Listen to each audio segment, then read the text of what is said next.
Innal hamdalillah nahmaduhu wa nasta'inuhu wa nastaghfiruh wa na'udzu billahi min shururi anfusina wa min sayyiati a'malina.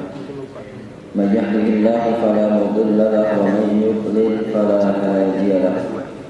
Asyhadu an la ilaha illallah wahdahu la syarika lahu wa asyhadu anna Muhammadan abduhu wa rasuluh la nabiyya ba'dahu. Allahumma salli wa sallim wa barik ala nabiyyina wa habibina Muhammadin wa ala alihi wa ashabihi wa man tabi'ahum bi ihsanin ila yaumiddin, amma ba'd.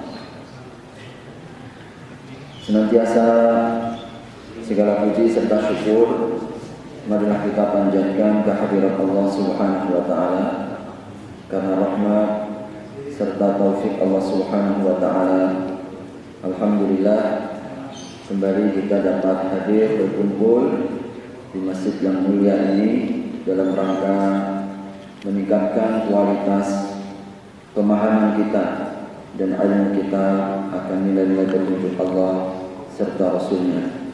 Mudah-mudahan Allah Subhanahu wa taala menjadikan majelis kajian Syarah Riyadhus Shalihin ini bagian dari sarana kita untuk meningkatkan iman dan takwa kita, insyaallah. Amin ya rabbal alamin.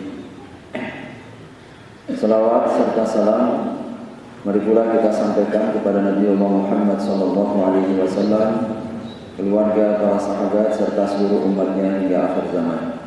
Hadirin rahimakumullah, pada kesempatan malam hari ini insyaallah kita akan bahas hadis selanjutnya, nomor 441 dalam kitab Riyadhus Shalihin, masih dalam bab Fadlul Raja, keutamaan berharap kepada Allah Subhanahu wa taala. Saya akan bacakan redaksinya. Wa an Jabir ibn Abdullah radhiyallahu anhuma annahu sami'a Rasulullah sallallahu alaihi wasallam qabla mautihi bi thalathati ayyamin yaqul la yamutanna ahadukum illa wa huwa yuhsinu dhanna billahi azza wa jalla. Rawahu Muslim. Wa an Jabir bin Abdullah, daripada sahabat Jabir ibnu Abdullah radhiyallahu anhuma, semoga Allah meridai keduanya, annahu sami'a Rasulullah sallallahu alaihi wasallam, bahwasanya ia mendengar Rasulullah sallallahu alaihi wasallam qabla mautihi bi thalathati ayyam, sebelum wafatnya dalam 3 hari, yaqul, beliau bersabda, la yamutanna ahadukum, sungguh janganlah seseorang di antara kalian meninggal illa wa huwa yuhsinu dhanna billah, kecuali dia berbaik sangka kepada Allah Azza wa Jalla. Rawahu Muslim, diriwayatkan oleh Imam Muslim. Hadirin rahimakumullah, kembali kita akan mendalami pesan Nabi sallallahu alaihi wasallam yang memberikan sebuah pesan yang begitu kuat. Oleh sebab hadis ini disampaikan oleh Nabi sallallahu alaihi wasallam, di antara pesan yang kuat itu bisa kita tangkap 3 hari sebelum Nabi sallallahu alaihi wasallam wafat. Jadi sabda ini disampaikan oleh baginda Nabi sallallahu alaihi wasallam 3 hari menjelang wafatnya baginda Rasul Muhammad sallallahu alaihi wasallam. Ini menjadi sebuah pesan yang boleh kita kategorikan wasiat, dan wasiat ini sesuatu yang penting, yang urgent, yang mengandung pesan-pesan besar, ya. Sehingga 3 hari menjelang Rasul sallallahu alaihi wasallam wafat ini disampaikan, khususnya yang didengar oleh sahabat Jabir bin Abdullah. Ungkapannya pun juga menggunakan kata-kata sami'ah. Jadi kata-kata sami'ah ini menjadi bentuk ungkapan yang tinggi dalam meriwayatkan sebuah hadis, bahwa beliau langsung mendengar dari Nabi SAW ungkapan ini.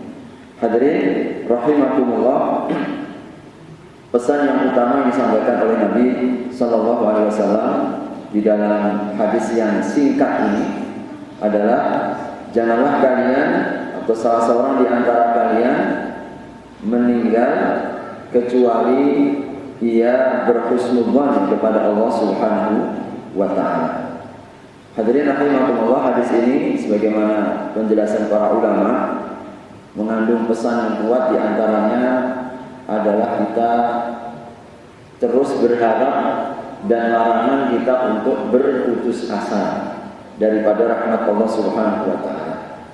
Lebih-lebih saat-saat menjelang ajal, kita dilarang berputus asa kepada Allah Subhanahu wa taala daripada rahmatnya. Kita dilarang berputus asa daripada ampunan dan juga maghfirah Allah Subhanahu wa taala.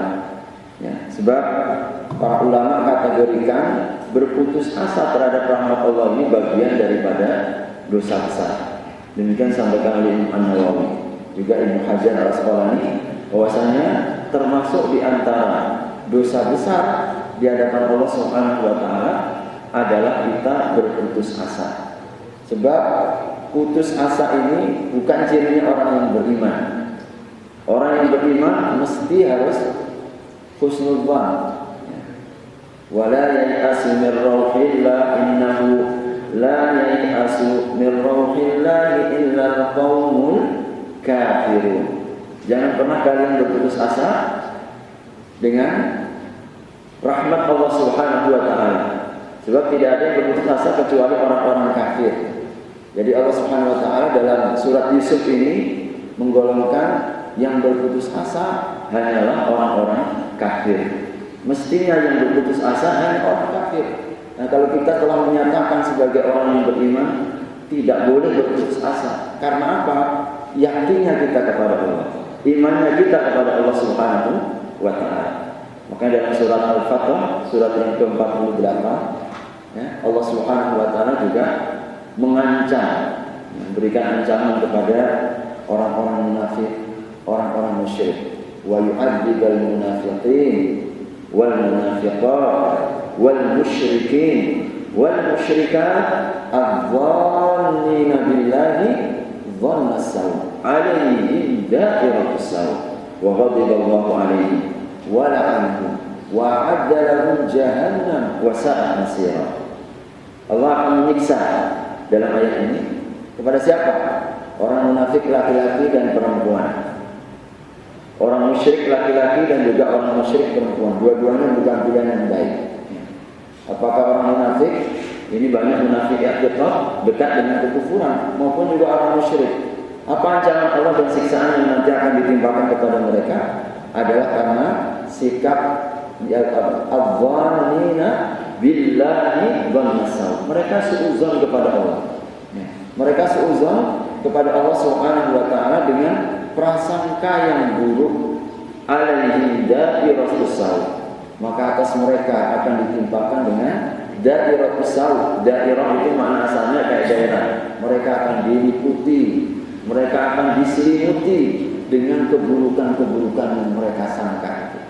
Hadirin rahimakumullah, ini juga ayat mengingatkan kepada kita bahwa hanya orang munafik dan juga orang musyrik yang mereka berprasangka buruk. Maka kalau ada orang beriman berprasangka buruk kepada Allah, mereka seperti orang munafik dan juga seperti orang-orang musyrik. Kita dilarang oleh Allah untuk berputus asa. Lebih-lebih pada momen-momen yang kita rasakan bahwa ajal sudah semakin dekat. Karena pada saat itu hadirin rahimakumullah, mesti yang kita apangkan, yang kita kuatkan, yang kita besarkan adalah luasnya rahmat Allah kepada kita. Pada saat mungkin peluang kita amal sudah makin sempit, ya. Kita mungkin umur sudah tidak lagi panjang, amal tidak lagi terbuka lebar. Maka yang paling baik dan paling besar adalah terus-menerus kita mendatangkan dan juga meniup di dalam diri kita husnudzan kita kepada Allah Subhanahu wa taala. Lebih-lebih ada satu hadis yang lain juga diriwayatkan dalam beberapa hadis yang sahih. Di antaranya Rasulullah SAW bersabda, "Yub'atu kullu ahadin ala ma mata alaihi." yub'ats kullu ahadin ala ma mata alaihi. Nanti setiap orang itu akan dibangkitkan oleh Allah menurut keadaan saat yang meninggal. Jadi saat yang meninggal seperti itulah nanti akan dibangkitkan oleh Allah Subhanahu wa taala. Maka hadirin rahimakumullah, jika kemudian kita memiliki harapan besar kepada Allah, husnudzon yang besar di hadapan Allah Subhanahu wa taala pada saat menjelang kewafatan dan juga kematian seperti itu, maka seperti itulah keadaan kita nanti akan dibangkitkan oleh Allah Subhanahu wa taala. Juga dalam riwayat yang lain disebutkan bahwa Rasulullah SAW juga pernah meriwayatkan dalam beberapa riwayat hadis terkait dari Hayyan Abu Nadar disebutkan, dakhaltu ma'a Watilah ibnil Asqa. Ini kata Hayyan bin Abi Nadar. Aku pernah masuk ke Wasilah bin Asqa, ya, ala Abil Aswad al-Jurashi, yang mengunjungi Abu Aswad al-Jurashi fi maradhihi alladhi mata fi, yaitu pada saat sakit di mana beliau wafat. Fasallama alaihi wa jalas, lalu kemudian beliau duduk dan memberikan salam. Qala fa akhadha Abu Aswad yamina Watilah, lalu kemudian Abu Aswad memegangi tangan kanannya Watilah dalam keadaan sakit itu. Fama sahabiha ala ainihi wa wajhihi, lalu kemudian tangannya itu diusap-usapkan ke bagian mata dan juga mukanya. Libai'atihi biha Rasulullah SAW, karena tangannya Wasilah ini yang dulu pernah berbaiat kepada Nabi. Jadi beliau tabarruk, namanya tabarruknya. Tabarruk mengambil keberkahan tangan yang pernah bersentuhan dengan tangannya Nabi SAW, kan dulu pernah berbaiat kepada Nabi. Lalu kemudian faqala lahu Wasilah kemudian bertanya, wahidatun as'aluha anka, wahai Abu Aswad, satu gak yang ingin aku tanya. Qala wa ma hiya, apa itu? Qala kaifa dhannuka bi rabbik, bagaimana perasaan kamu saat ini kepada Tuhan? Apa perasaan kamu saat ini kepada Tuhan? Faqala Abu Aswad, lalu kemudian Rasul mengatakan wa asyara bi ra'sihi, sambil kemudian memberikan isyarat dengan kepalanya, hasan, baik.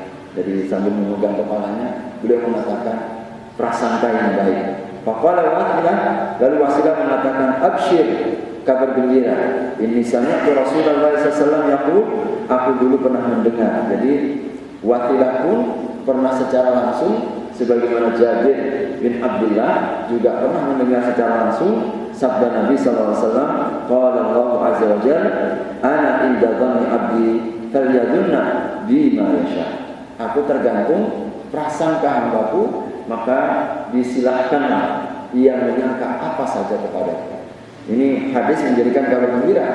Kalau demikian wahai Abu Aswad, kabar gembira, insya Allah Allah akan berikan sesuai dengan prasangka itu. Jadi dia disangka baiknya.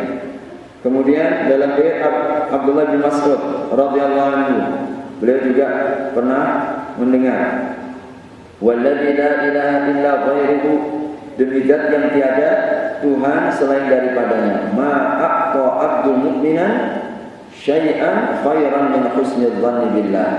Tidak ada sebuah perkara yang diberikan Allah kepada hambanya yang lebih baik dibandingkan yaitu pemberian husnudzan.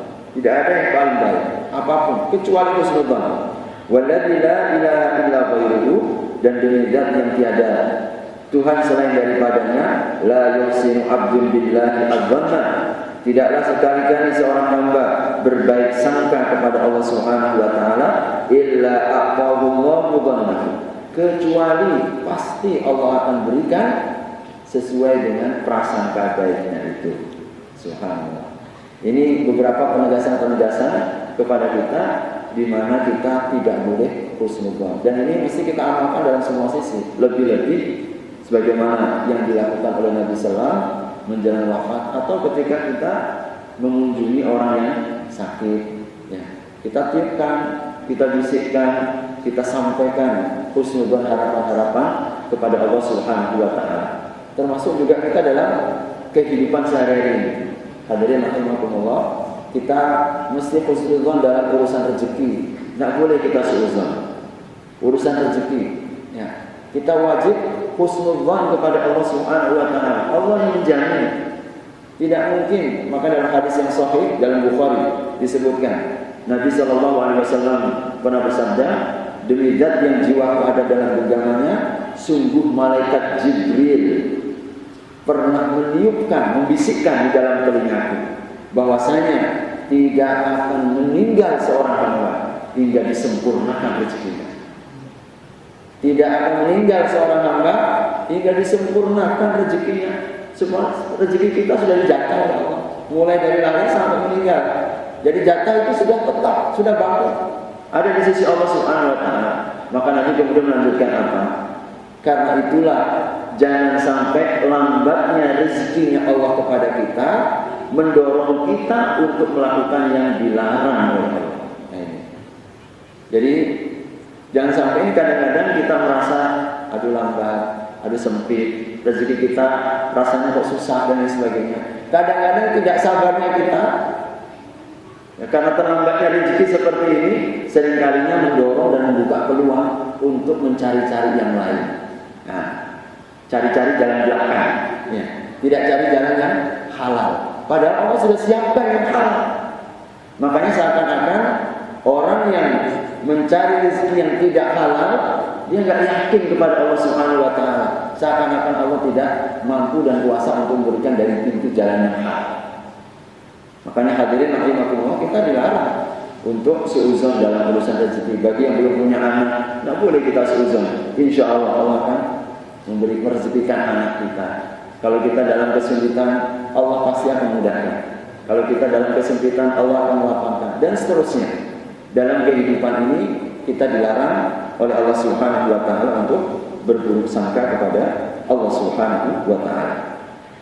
Pelajaran yang kedua, hadirin rahimakumullah, salah satu di antara dalam hadis ini kita belajar mestinya bagi seorang dai, penyeru agama, ya, kita selalu meniupkan hal-hal yang membawa manfaat dan juga yang memberikan semangat. Jangan membuat orang itu putus asa. Jadi ketika pesan-pesan itu mestinya apa? Membesarkan jiwa, jangan menyempitkan jiwanya. Kita melapangkan, jangan persempit. Ya. Makanya Nabi SAW dalam riwayat Aisyah itu disebutkan, apabila ada dua pilihan, maka selalu Nabi SAW memilihkan untuk umatnya ini yang baik dan yang mudah. Subhanallah. Harus seimbang ini. Maka ada satu riwayat di sini sampaikan, ada daripada Abdullah bin Mas'ud ketika beliau mendapati orang bercerita lebih mengingatkan dan mengancam tentang neraka. Jadi mungkin didapati orang ini yang menceritakan tentang neraka ini melampaui batas, sehingga membuat mungkin boleh jadi jiwa-jiwa ini ciut, ya. Hati-hati merasa sangat takut. Maka Ibnu Mas'ud mengatakan apa? Ya mudzakkiran nar la tuqannitun nas. Ibnu Mas'ud mengatakan apa kepada orang ini? Wahai yang peringatkan neraka, jangan buat orang itu putus asa. Jangan buat orang itu putus asa. Lalu kemudian beliau membacakan ayat, ya ibadiyalladzina asrafu ala anfusihim la taqnatu min rahmatillah. Saya bacakan ini. Wahai hambaku yang melampaui batas atas dirinya, janganlah berputus asa terhadap rahmat Allah Subhanahu wa taala. Ini juga penting bagi kita, mesti seimbang. Kadang kita berikan juga peringatan, karena memang peringatan ini menjadi kendali bagi kita. Ring. Tapi juga perlu kita bangun semangat, karena dengan itu kita ini bergerak. Kita ini insya Allah beramal, karena kita punya sifat yang namanya kemalasan juga itu. Maka dengan diberikan semangat, adanya harapan-harapan, mudah-mudahan amal kita ya menjadi baik dan seimbang insya Allah. Hadirin rahimakumullah, ini beberapa pelajaran yang mungkin bisa kita petik ya, dari hadis yang cukup singkat ini. Daripada baginda Nabi Muhammad Sallallahu Alaihi Wasallam. Sebelum saya lanjutkan, saya berikan kesempatan langsung silahkan. Insyaallah. Tafadhol.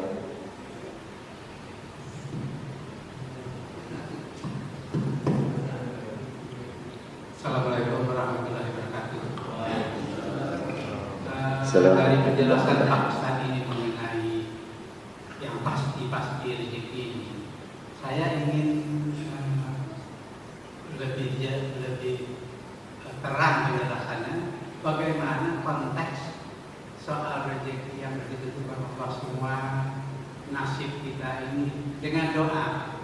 Soalnya misalnya doa kita di dalam sholat sunat duha itu jelas itu doa-doa kita yang memohon mengenai rezeki yang jauh supaya didekatkan masih di langit bumi yang itu kan begitu. Nah ini konteksnya dengan yang sudah pasti itu dengan doa bagaimana hubungannya? Apakah perlu lebih banyak doa untuk merealisasikan yang terlambat misalnya ya rezeki ini dengan yang sudah ditetapkan. Nah, kemudian satu lagi yang kedua, saya sangat tertarik dengan Bapak mengenai orang yang Pak Ustadz yang suka bercerita, suka ceramah, mengancam-ngancam. Kali ini pengalaman Pak. Saya punya teman seorang pejabat Pak, tinggilah jabatannya dari Jawa Timur. Dia itu Islam Pak, karena sering mendengar ceramah yang ngancam-ngancam seperti begitu soal neraka, ditakut-takutin, berpindah agama menjadi seorang Islam. Saya tanya, kenapa Anda begini? Jawabannya itu Pak, karena kalau begitu saya masuk ke gereja, saya menjadi kedua hati saya. Karena misalnya penuh ceramah soal pengampunan. Tapi kalau saya ikut ustaz-ustaz kita yang di Jawa Timur itu katanya, ngeri saya katanya. Nah itu Pak, ini sebagai contoh yang seperti Pak Ustaz tadi. Terima kasih Pak. Assalamualaikum warahmatullahi wabarakatuh. Waalaikumsalam warahmatullahi wabarakatuh. Jazakumullah khair. Ya, terima kasih. Hadirin rahimakumullah. Memang di antara keimanan dan juga akidah yang dibangun dalam Islam terkait tentang masalah qada maupun juga takdir, kita termasuk di antara rukun iman kita yang enam kan beriman kepada qada Allah Subhanahu wa taala maupun juga takdirnya, khairihi wa syarrihi, baik yang ketetapan yang baik maupun juga ketetapan yang buruk. Ini menjadi salah satu di antara unsur prinsip keimanan yang mesti kita miliki. Terus kita kuatkan, terus kita yakini. Sebab hadirin rahimakumullah, biasanya keyakinan itu yang nanti akan mempengaruhi kita sikap-sikap selanjutnya. Selanjutnya. Nah, dalam hal ini Rasulullah SAW, sebagaimana juga pernah mungkin kita dengar bahwa 4 perkara ketika seseorang berusia 120 hari, 4 bulan ditetapkan 4 perkara kata Nabi SAW. Salah satu di antara yang disebutkan Nabi SAW adalah ajalnya, kemudian juga rezekinya. Rezekinya ini termasuk yang disebut oleh Nabi SAW ketika kita baru berusia 40 hari, 120 hari, ketika Allah meniupkan ruhnya di dalam janin itu, lalu kemudian Allah pun tetapkan rezekinya. Jadi maka perkataan orang tua kita, setiap bayi yang lahir itu memang membawa rezekinya, memang sudah ada ketentuannya. Allah Subhanahu wa taala yang menjamin, Allah Subhanahu wa taala yang menjaganya. Bahkan dalam riwayat hadis yang lain di Arba'in juga disebutkan, andai saja seluruh penduduk langit maupun bumi, yang jinnya, yang manusianya, awalnya dan juga akhirnya berada pada satu tempat tertentu, satu tempat tertentu, lalu semuanya memanjatkan doa dan meminta kepada Allah Subhanahu wa taala. Bayangkan, kita yang luar dan kawan kita, semuanya yang awal sampai akhir, jinnya maupun manusianya berada pada satu tempat, mereka semuanya meminta permintaannya. Sesuai tentu kalau orang memintakan keinginannya, apa yang dia harapkan. Kemudian Allah Subhanahu wa taala bagikan satu persatu sesuai dengan keinginannya. Kata Allah, sedikit pun tidak akan mengurangi kerajaanku. Ini hadis kecil. Sedikit pun tidak akan mengurangi kerajaanku. Maka Allah benar-benar Al-Ghani. Allah Subhanahu wa taala itu Maha Kaya. Kaya kita sedang apa? Kita ketika meminta itu hadirkan kekayaan Allah yang tidak terbatas.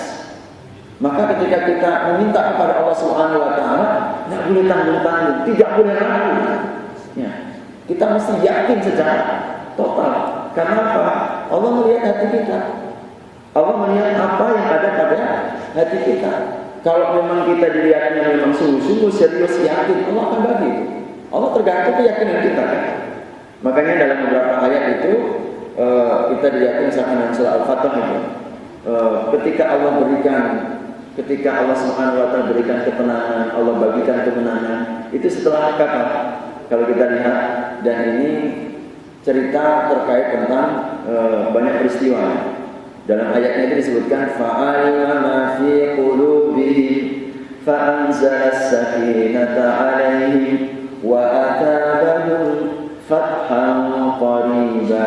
Fa'alima ma fi qulubihim, maka dia Allah melihat apa isi hatinya. Allah melihat dari para sahabat isi hatinya. Maka ketika Allah melihat isi hatinya para sahabat, keyakinannya, kesungguhannya, keikhlasannya, maka apa yang Allah lakukan? Fa'anzala as-sakinata 'alaihim. Allah turunkan ketenangan dalam jiwa mereka. Tidak hanya ketenangan jiwa, wa atabahum fathan qariba. Allah kemudian apa? Bagikan kemenangan. Fathu Makkah. Ini ayat tentang Fathu Makkah. Dibukanya kota suci Makkah. Tapi yang perlu yang dilihat oleh Allah apa? Dan menjadi pelajaran bagi kita, ma fi qulubihim, apa yang terlintas, apa yang ada di hati kita. Maka ketika kita berharap mesti tidak boleh ada ragu. Ragu tidak sedikit tidak akan sampai. Makanya kadang-kadang kenapa ini terlambat doanya? Jangan-jangan memang kita masih terlintas, belum total yakin kepada Allah Subhanahu wa taala. Itu masalahnya. Maka sebenarnya ketika kita dalam keimanan itu, salah satu yang perlu kita olah dan kita terus kita mujahadakan ini, belajar untuk yakin, belajar untuk husnudzon kepada Allah Subhanahu wa taala. Makanya ini ayat hadis terkait tentang jaminan rezeki ini sifatnya pasti. Jadi sifatnya pasti, kita yakin kepada Allah Subhanahu wa taala, rezeki kita ini sudah ada. Ya, rezeki kita. Cuma Allah pun ketika ingin menjemput rezekinya juga memberikan kepada kita perintah. Jadi perintah apa? Untuk berikhtiar. Meskipun ikhtiar kalau untuk urusan rezeki ini ternyata jadi apa? Sifatnya itu Pak berbeda dengan cara Allah Subhanahu wa taala ketika mendorong kita untuk urusan akhirat. Ini kadang-kadang yang sering kemudian mengapa kita sering mengatakan, aduh capek saya, lelah saya dalam urusan dunia. Karena kita berbeda dengan arahan Allah. Coba perhatikan, hampir semua perintah-perintah Allah yang terkait dengan urusan dunia, ini ungkapan-ungkapan yang sifatnya slow, pelan-pelan, sabar. Tidak perlu kita terburu-buru, tidak perlu kemudian kita sampai harus melanggar ketentuan, aturan, perintah-perintah Allah Subhanahu wa taala atau larangan. Jadi rata-rata coba perhatikan kalau terkait dengan masalah untuk urusan akhirat. Allah lain, kalau untuk urusan akhirat kita diminta kepada Allah lari. Nanti silakan dicari surat Ad-Dariyah. Fafirru ila Allah inni lakum minhu nadhirun mubin. Maka berlarilah. Silakan lihat terjemahan. Fafirru maknanya berlarilah menuju Allah. Kalau untuk urusan akhirat lari. Untuk urusan akhirat wasari'u ila maghfiratin min rabbikum, bersegera, bercepat-cepat. Atau dalam surah Al-Hadid, sabiqu ila maghfiratin min rabbikum, sabiqu, berlomba-lomba dengan cepat. Ya. Fabidzalika falyatanafasil mutanafisun. Mestinya untuk urusan akhirat ini kita apa? Mutanafis, orang yang kompetisi, betul-betul berlomba-lomba. Siapa paling cepat, itu yang paling benar. Tapi ternyata kalau untuk urusan dunia, karena memang sudah dijamin. Kalau untuk urusan dunia sudah ditetapkan, kita hanya diperintahkan oleh Allah apa? Berusaha. Karena sudah ada jatahnya. Cuma kita nggak tahu usahanya mana ini. Allah pun ungkapannya biasa saja. Huwallazi ja'ala lakumul arda dzalula famshu fi manakibiha. Dia Allah yang telah menjadikan bumi dan seisinya ini mudah untuk dikelola, lalu mendatangkan rezeki. Bumi ini memang sudah Allah siapkan sumber rezeki kita. Bumi ini salah satu sarana. Maka kata Allah sudah disiapkan famshu. Masya yamshi dalam bahasa Arab itu artinya berjalan. Perhatikan, beda dengan ungkapan untuk urusan akhirat. Untuk urusan akhirat lari, untuk urusan dunia berjalan. Berjalan beda. Artinya apa? Ketika urusan akhirat semangatnya harus lebih. Ketika urusan dunia usaha. Jangan pernah kita berhenti usaha saja. Tapi tetap terus berusaha. Jadi ini kadang-kadang ada orang yang mana berbeda. Untuk urusan dunia lari, tapi untuk urusan akhiratnya santai saja. Kan sekarang ini kan dibalik ini kan. Untuk urusan akhirat dipanggil azan, hayya shalah,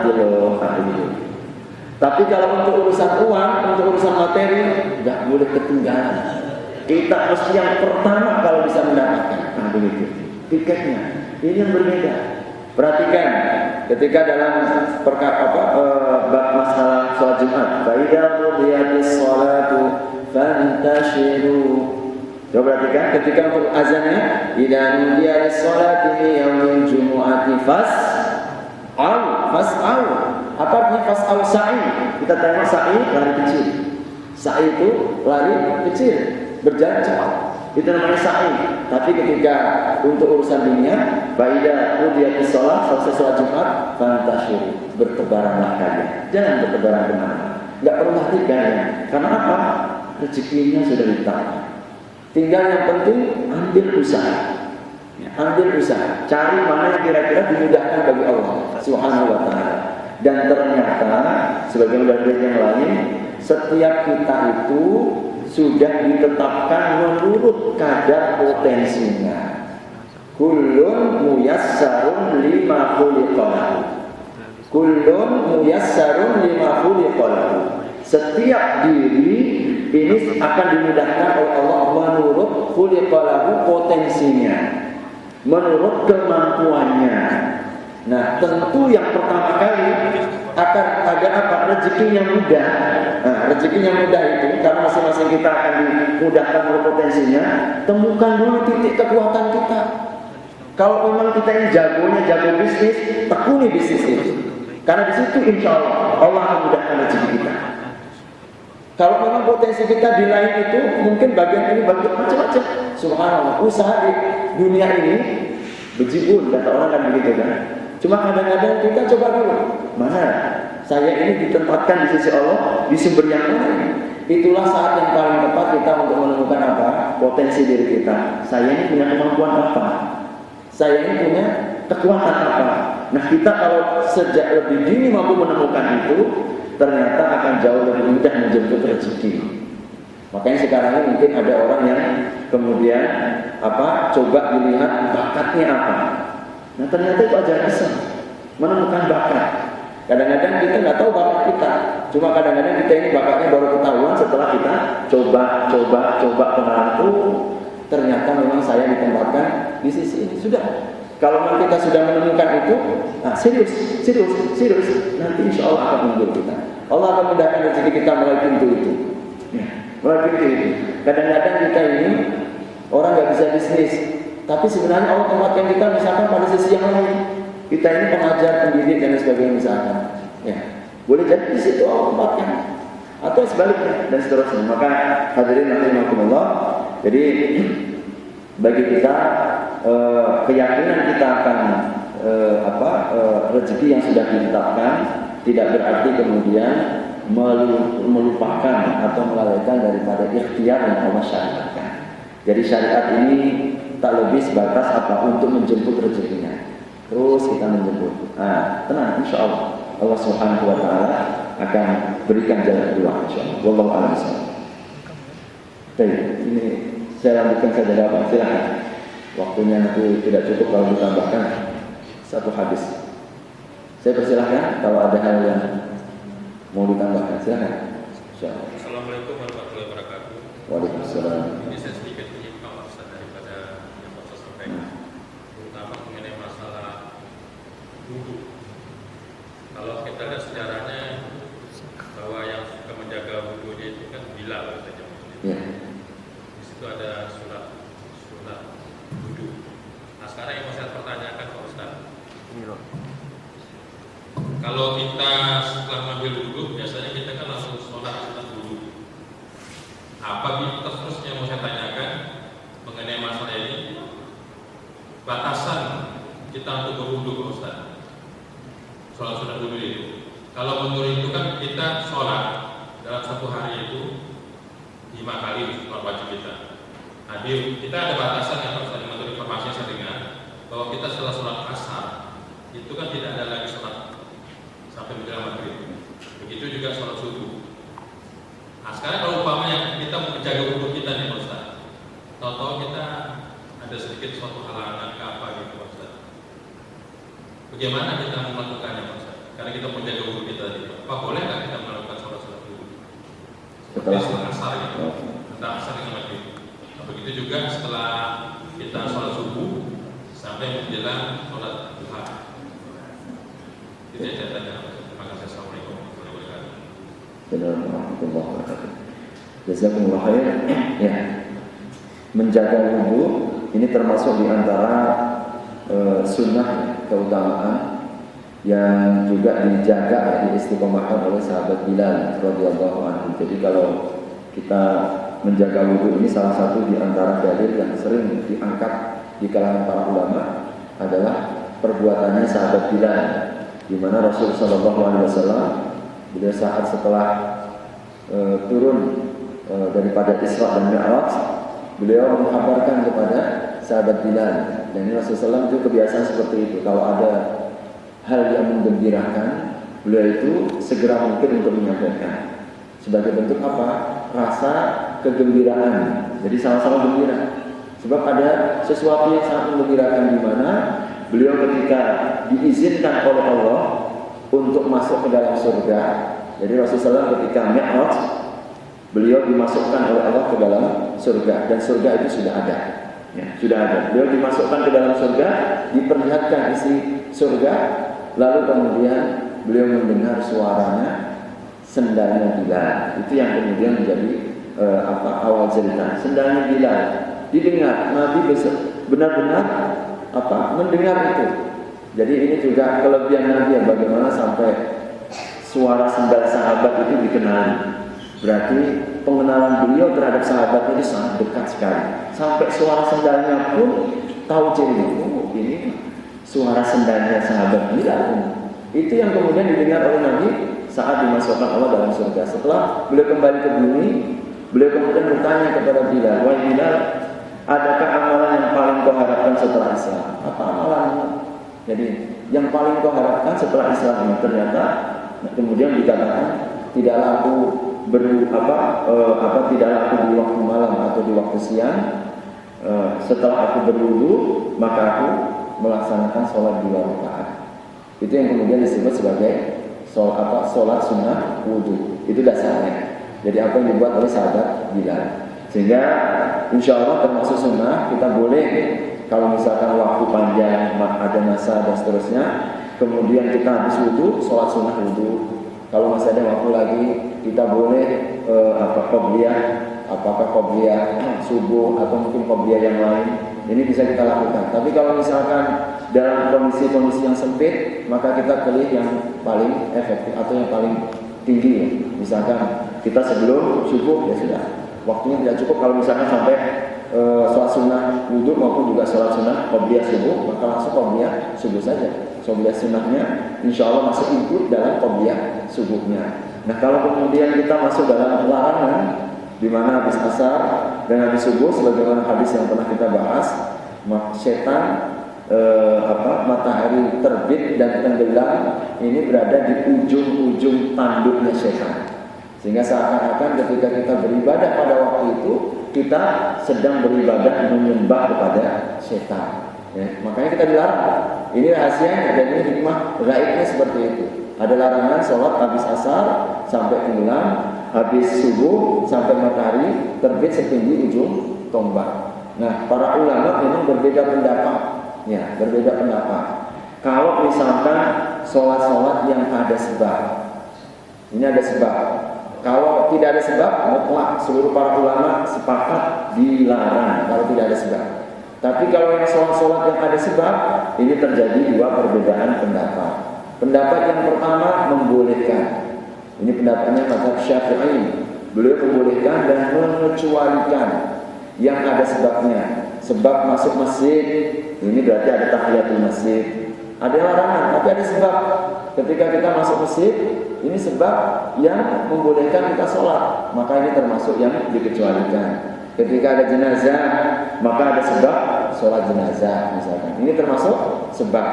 Jadi karenanya kalau memang ada sesuatu sebab yang mendatangkan kita boleh sholat sunnah, maka boleh kita melaksanakan menurut mazhab Syafi'i. Termasuk juga sebab berwudu, ya, menurut mazhab Syafi'i. Tetapi mazhab yang lain seperti Imam Ahmad, beliau mengatakan kalau berkumpul antara perintah dan larangan selalu didahulukan larangan. Ini pendapat beliau.